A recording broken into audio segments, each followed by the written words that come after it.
ఈ రోజు ఎలాగైనా హెయిర్ మాస్క్ ప్రిపేర్ చేసుకోవాలనుకుంటున్నాను. చాలా డేస్ అయిపోయింది నా హెయిర్ కేర్ తీసుకొని. అండ్ చాలా ఫ్రీజీగా ఉంది నా హెయిర్. హెయిర్ మాస్క్ కోసం 2 టేబుల్ స్పూన్ ఆఫ్ మెంతులు 2 అవర్స్ ముందు నానబెట్టుకున్నాను. నైట్ నానబెట్టుకుంటే ఇంకా బెస్ట్. ఒక 5, 6 మందార పాకులైతే తీసుకున్నాను.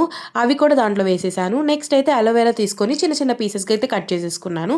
ఇవన్నీ మంచిగా పేస్ట్ చేసేసుకున్నాను. అంతే మన మాస్క్ అయితే రెడీ అయిపోయింది. నెక్స్ట్ మన హెయిర్‌కి అయితే ఈ మాస్క్ అప్లై చేయాలి. ఫస్ట్ అయితే 2 పార్ట్స్‌కి అయితే నా హెయిర్‌ని డివైడ్ చేసుకున్నాను. దాని తర్వాత ఈ మాస్క్‌ని అయితే నీట్‌గా అప్లై చేసేసుకుంటున్నాను. ఇది కొంచెం మెస్సీ ప్రాసెసే. అయినా మన హెయిర్ కేర్ తీసుకోవాలంటే ఈ మాత్రం అయితే చేయాలి. కొంచెం ఓపిక అయితే ఉండాలి. నెక్స్ట్ నీట్‌గా మన హెయిర్‌కి అయితే అప్లై చేసేసుకొని నెక్స్ట్ ఇలా అయితే చేసేసుకున్నా. కొంచెం మొఖం మీద పడింది, అది వేరే విషయం అనుకోండి. ఇలా చేసేసుకుంటే ఇంటి నిండా పడితే మా మమ్మీ అంతా కొట్టేసిద్ది కాబట్టి నీట్‌గా క్యాప్ అయితే పెట్టేసుకున్నాను. 1 అవర్ తర్వాత అయితే హెడ్ బాత్ చేయాలనుకుంటున్నాను. హెడ్ బాత్ కూడా ఎలా చేయాలి, షాంపూతో చేయాలని అడుగుతారు.